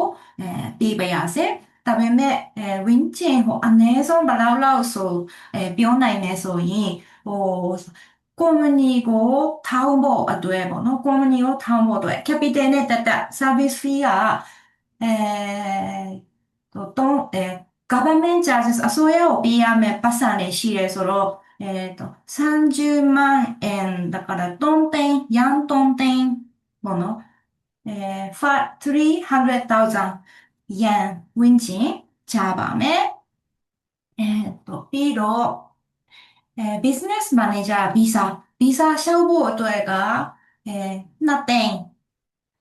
200,000 yen ဝန်းကျင်ပေါ့နော်ရှိပါတယ်ဘလောက်ခက်ခဲတဲ့ပုံမှာမူတည်ပြီးနည်းနည်းတိုးတာရောရိုးတာရောဖြစ်နိုင်ပါတယ်ပြီးတော့ဂျပန်မှာကုမ္ပဏီစ run ပြီးဆိုရင်လာဆင် accounting လိုတယ်ပေါ့နော် accounting လိုပြီးပြီးတော့နှစ်ကောမှာကြတော့tax return အခွန်ကြေညာတော့တင်ဖို့ရှိပါတယ်ဒါကြတော့ကျွမ်းကျင်မှုဆရာမကိုခံဖို့လိုပါတယ်ကျမတို့ကတော့ accounting လုပ်ပေးတော့ရပါတယ် ဒါပေမဲ့taxation လုပ်ပေးဖို့လုပ်ခွင့်တော့မရှိတဲ့အတွက်ကြောင့်မလို့ accounting ကတော့လုပ်ပေးပါမယ် quotation ပေးနိုင်ပါတယ်ပြီးတော့taxation ဆရာမလို့လဲဆိုရင်တော့မိတ်ဆက်ပေးပါမယ်ပြီးတော့ကျတော့ real property ဥပမာ real property ရှာကျင်တယ်နော်အိမ်ရှာကျင်တယ်ဆိုရင်အိမ်အကျိုးဆောင် service ကိုမိတ်ဆက်ပေးပါမယ်ချိန်ပေးပါမယ်တခြားလုပ်ငန်းပေါ်မှာမူတည်ပြီးလိုအပ်တဲ့ service တွေမတူဘူးဆိုတော့ကျမတို့လည်းမလုပ်ဘူးတဲ့လုပ်ငန်းတွေရှိနိုင်တယ်ဆိုတော့အဲ့အချိန်ဆိုရင်တော့တည်င်းနဲ့အတူတူရှာနိုင်ပါတယ်အတူတူစူးစမ်းပါမယ်ဟုတ်ဒီလိုပါကဲပါနောက်မေးခွန်းတစ်ခုရထားပါတယ်အဲ့ဒါကြတော့ export import နဲ့ပတ်သက်ပြီးတော့ပေါ့နော်သိချင်ပါတယ်ဘာတွေပြင်ဆင်ရမလဲတဲ့ဟုတ်ဒါကခုနကပေါ့နော်ဒီ real estate တုန်းကပြောသွားတဲ့အတိုင်းပဲပေါ့နော်ဒီကိုက export import ဆိုလို့ရှိရင်ကြတော့လေ export import အတွက်လိုအပ်တဲ့license အမျိုးအစားတွေအဲ့လိုမျိုးတွေရှိပါတယ်ပြီးသွားလို့ရှိရင်တော့ဒီ export import အတွက်ဆိုလို့ရှိရင်တော့ဒီလိုအပ်တဲ့ပတ်စံပမာဏပေါ့နော်အဲ့ဒါတွေကကောဘယ်လောက်ဖြစ်မှာလဲဆိုတာမျိုးတွေအစိုးရဘက်ကိုတင်တဲ့အချိန်မှာတော့လိုအပ်ချက်တွေကတော့အများကြီးရှိပါတယ်ဟုတ်အသေးစိတ်ဆိုလို့ရှိရင်တော့ညီမတို့ရုံကန်းကိုလည်းလာရောက်မေးမြန်းနိုင်တယ်လို့ညီမတို့ဒီဖုန်းဆက်ပြီးတော့ဖြစ်လဲမေးမြန်းလို့ရပါတယ်ရှင်ဟုတ်ဒါကတော့ဒီ export import နဲ့ပတ်သက်ပြီးတော့အသေးစိတ်ကိုပြောပြပေးလို့ရပါတယ်ဟုတ်ဟုတ်ကဲ့ပါပွင့်ပွင့်နေပြောမယ်ဆိုလို့ရှိရင်ကျမတဲ့ export import နဲ့ပတ်သက်ပြီးအတွေးအကြုံတော့မရှိပါဘူးပြီးတော့ကျတော့ပြောနိုင်တာကလည်းဂျပန်မှာ import export လုပ်ဖို့အတွက်ကဂျပန်နိုင်ငံရဲ့အတွင်းเนาะတခြားနိုင်ငံရနဲ့ပစ္စည်းကိုတွင်းလာမယ်ဒါမှမဟုတ်ဂျပန်နဲ့ထုတ်မယ်ပေါ့နော်အဲ့ဒါကတော့အရန်တော့မခတ်ပါဘူးတော့ထင်ပါတယ်ကျမခုနေပေးပါမယ်တီးကျင်တာကြတော့လေမြန်မာနိုင်ငံကနေပြီးတော့ပစ္စည်းကိုရမယ်ဒါမှမဟုတ်ဒီဘက်ကမြန်မာနိုင်ငံကိုပို့မယ်ဆိုရင်အဲပို့ပြီးခက်ခဲတယ်အခုအချိန်နေဆိုရင်တော့ခက်ခဲတယ်ဟိုဗါတဲ့ custom နဲ့ပတ်သက်ပြီးတော့လေခက်ခဲတယ်တော့ထင်ပါတယ်ကျမတို့ကတချို့agent နဲ့ပေါ့နော်အခုtrading import export နဲ့ပတ်သက်ပြီးတော့မြန်မာ agent နဲ့အတူတူစကားပြောနေတော့မှာဒါပေမဲ့ဂျပန်ဘက်ကအဆင်ပြေပေမဲ့လည်းမြန်မာဘက်ကဘလို့ဖြစ်နိုင်မလဲဆိုတာခက်ခဲတယ်နော်တော့အဲ့လိုမျိုးပြောနေပါတယ်ဟုတ်တကယ်တမ်းလုပ်ချင်တာဘာပစ္စည်းပို့ချင်တာလဲဆိုတာလေရှိတဲ့အခါမှာကျမလည်းခုန်ကြီးပဲမယ်ဂျပန်အစိုးရကိုမဲကိုမဲရရောprocess ဒီစုံစမ်းလာကြတော့ကျွန်တော်တို့ဘာမှပြဿနာမရှိတယ်တော့ပေးနိုင်ပါတယ်ဒါပေမဲ့ကျွန်တော်တို့ရန်ကုန်မှာရုံးရှိပေမဲ့လည်းရန်ကုန်မှာ export import နဲ့ပတ်သက်ပြီးတော့စုံစမ်းတာလည်းစ조사ပြီးတော့ပါမယ်ဒါပေမဲ့နည်းနည်းလေးခက်နိုင်တယ်တော့မှန်တာပါတယ်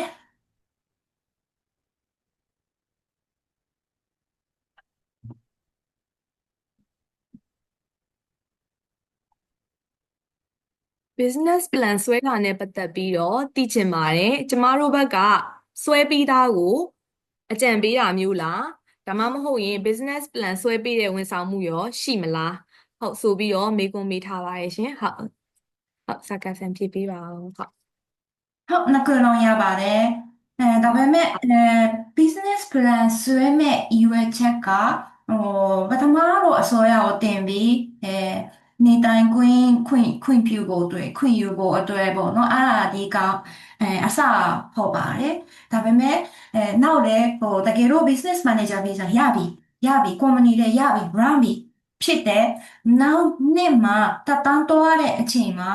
ဒီ business ကတကယ်မြတ်ရမှာနော်မြတ်ဖို့အတွက် business plan ကိုဆွဲမှာဆိုတော့realistic ဖြစ်တာလားဘာမှလည်းတခုခုပစ္စည်းကိုရောင်းမယ် service တွေရောင်းမယ်ဆိုတော့စီစဉ်တဲ့အခါမှာ price တွေဈေးနှုန်းတွေမှန်လားအဲ့တဲ့ကဘယ်နှစ်ယောက်ဘယ်မှာရှိတယ်နော်ဘယ်နှခုရောင်းမှာလဲဇရိတ်ဒီဘယ်လောက်ခုံမလဲဆိုတာမှန်ကန်မှန်ပြီးတော့နော်ဆွဲရပါမယ်အဲ့ဒီမှာ business ကတကယ် run မဲ့ company က profitable အမြတ်တည်ရှိနိုင်မယ်ဆိုအမြတ်တည်ရှိဖို့အတွက်ကျွန်မခဏပြင်ပါပါဆိုတော့ပိုကောင်းတာကို figure ဟို မှားတယ်ပြဿနာမရှိဘူးမှန်မှန်ဘယ်လိုပြောမလဲဖြစ်နိုင်တဲ့ figure ကိုကိုဆွဲတတ်တယ်ဆိုပို့အဆင်ပြေမယ်ကျမကအစိုးရကို presentation နားတဲ့ဖို့အတွက်ပို့ပြီးတော့အကြံပေးမှာပေါ့နော်အတူတူစဉ်းစားရပါတယ်ဒါတော့အရေးကြီးဆုံးအပိုင်းဖြစ်ပါတယ် good question ကောင်းတဲ့မေးခွန်းပေးတဲ့အတွက်ကျေးဇူးတင်ပါတယ် ဟုတ်ကဲ့ပါဟုတ်နောက်မေးခွန်းတစ်ခုရှိပါတယ်။ तू ကမြန်မာနဲ့ထိုင်းမှာလက်ရှိမှာကုမ္ပဏီလုပ်ငန်းလုပ်ကိုင်နေပါတယ်တဲ့။ဂျပန်မှာစားတောက်ဆိုင်သို့မဟုတ်ဘာလုပ်ဖို့လုပ်ငန်းလုပ်ဖို့စိတ်ကူးနေပါတယ်ပေါ့နော်။ရင်းနှီးမြှုပ်နှံငွေ capital လည်းလုံလောက်ရှိပါတယ်။အဆင်ပြေအောင်ဝန်ဆောင်မှုပေးနိုင်လားသိချင်ပါတယ်တဲ့။ဟုတ်စကားစင်ဖြေပေးပါအောင်ဟုတ်မေးခွန်းမေးရတဲ့အတွက်ကျေးဇူးတင်ပါတယ်ရှင်။ ဟုတ်ကဲ့ပါကျေးဇူးတင်ပါတယ်အခုလက်ရှိကတော့ဘာပြောလဲကုမ္ပဟုတ်ဏီမှာလက်ရှိအလုပ်မှာလုပ်နေရ တော့ဟုတ်မြန်မာနိုင်ငံနဲ့ထိုင်းမှာကုမ္ပဏီလုပ်ငန်းလုပ်နေရပေါ့နော်လုပ်ငန်းလုပ်နေတယ်အခုကသူကဂျပန်မှာစားတောက်ဆိုင်ဒါမှမဟုတ်ဘာလုပ်ဖို့စိတ်ကူးရှိရဲတဲ့အဲ့အတွက်ကိုသူကရင်းနှီးမြှုပ်နှံ capital လည်းအလုံလောက်ရှိရဲဒီဘက်ကနေပြီးတော့ဝန်ဆောင်မှုအဆင်ပြေအောင်ဝန်ဆောင်မှုလုပ်ပေးနိုင်လားဆိုတာသိချင်ပါတယ်တဲ့ဟုတ်ကဲ့ပါဒါတော့အကောင်းဆုံး case တီးဖြစ်နိုင်ပါတယ်ကျွန်မမြန်မာပြည်မှာတော့အကြိုက်နေတယ်ပေါ့နော်မြန်မာမှာစားတောက်ဆိုင်အတွေ့အကြုံရှိတယ်ထိုင်းမှာလည်းရှိတယ်ဆိုတော့အခုကဂျပန်မှာမြန်မာလူမျိုးတွေများလာပြီးဖြစ်တယ်ဆိုတော့လေစားတောက်ဆိုင်တော့ငါကတော့အရန်ကောင်းပါတယ်ပြီးတော့မြန်မာလူမျိုးဒီဂျပန်မှာစားတောက်ဆိုင်ဖွင့်တဲ့တတိတွေလည်းရှိပါတယ်အခုလက်ရှိပေါ့နော်အဲ ဖြစ်နိုင်တဲ့အကောင်းဆုံးလုပ်ငန်းစားတောက်ဆိုင်တော့ပြောနိုင်ပါတယ်တရုတ်လူမျိုးတို့တခြားforeigner ဒီလုပ်တယ်ဆိုအောင်းနိုင်တဲ့လုပ်ငန်းဖြစ်ပါတယ်အဲနေရာပေါ်မှာမူတည်တာရောအဲ့လိုမျိုးတွေရှိရဲဆိုတော့လေဘယ်နေရာမှာဆိုင်ဖွင့်ချင်တာလားနော်ဟိုဘယ်လိုစီစဉ်လဲဆိုပြီးပြောပြနိုင်တော့ကျွန်တော်တို့ဘယ်လိုတွားမှာလဲဆိုတာကိုစဉ်းစားပြီးတူစဉ်းစားပြီးလုပ်ပေးနိုင်မှာဖြစ်ပါတယ်အရန်ကောင်းပါတယ်ကျွန်မ recommendation ကတော့ဟုတ်တယ်နော်အမ်နေရာကတော့တိုကျိုလေးကောင်းတယ်တိုကျိုကတော့အစားတောက်ဒီအများများတယ်ဆိုတော့တိုကျိုလေးကောင်းတယ်ဒါပေမဲ့ကိုကစိတ်ဝင်စားနိုင်တဲ့နေရာလေးရှိရင်တော့တိုကျိုမဟုတ်လည်းဖြစ်နိုင်ပါတယ်တိုကျိုမဟုတ်လည်းမြန်မာလူမျိုးတွေများနိုင်တယ်ဆိုနာဂိုယာလည်းဖြစ်နိုင်တယ်အိုဆာကာလည်းဖြစ်နိုင်တယ်အဲ့လိုမျိုးမြို့မဟုတ်ပဲဖြစ်နိုင်ပါတယ်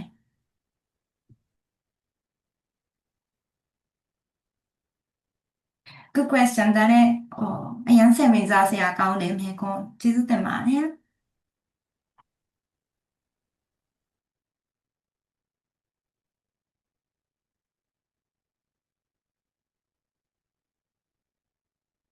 ဒီပါထပ်ပြီးတော့သိချင်တာတွေရှိလို့ရှိရင်လည်းဒီ question and answer box မှာမေးမြန်းလို့ဟုတ်ရပါတယ်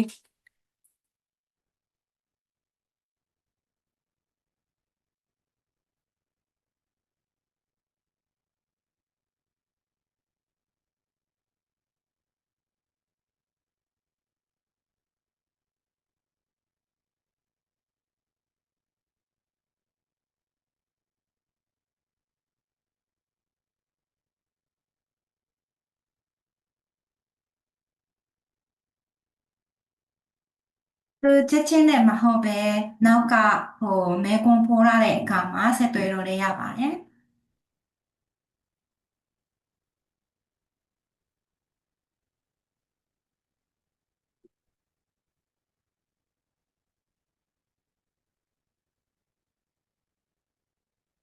ကဲပါဟုတ်မေးခွန်းလေးမရှိတော့ဘူးဆိုလို့ရှိရင်တော့ဒီ question and answer section ကိုဟုတ်တင်လိုက်ပါမယ်ဟုတ်ကဲ့ပါဒါဆိုရင်တော့ညီမတို့ဒီဆိုင်က Immigration Law Office ကတော့လစဉ်ပေါ့နော်ဂျပန်နိုင်ငံနေထိုင်မှုနဲ့ပတ်သက်ပြီးတော့ရှင်းလင်းပွဲ webinar တွေကိုလစဉ်လုပ်ပါတယ်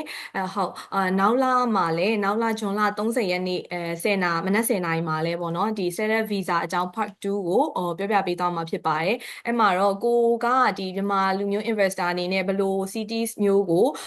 ရွေးမလဲဆိုတဲ့ဟာနဲ့ပတ်သက်ပြီးတော့လည်း Part 2မှာရှင်းပြပေးပါမယ်ဟုတ်ဒီ webinar announcement နဲ့ပတ်သက်ပြီးတော့ တော့ညီမတို့ရဲ့ဒီ Facebook page တွေ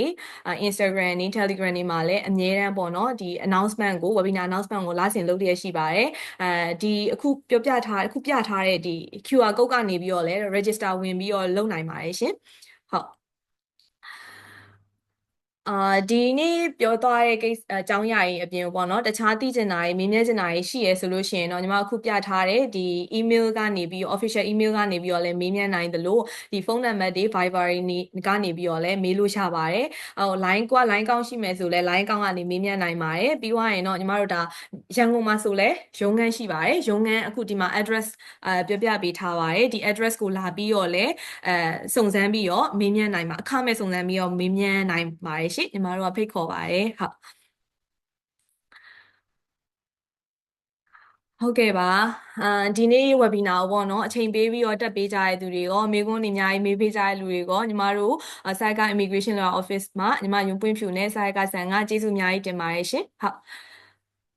ကျေးဇူးတင်ပါတယ်ဟုတ်ကဲ့ပါအဲ့ဆိုလို့ရှိရင်နောက် webinar မှာဟုတ်ပြန်တွေ့ပါမယ်အားလုံးကိုကျေးဇူးတင်ပါတယ်ဟုတ်အားရပျော်ရွှင်တဲ့နေ့လေးဖြစ်ပါစေဟုတ်ありがとうございました。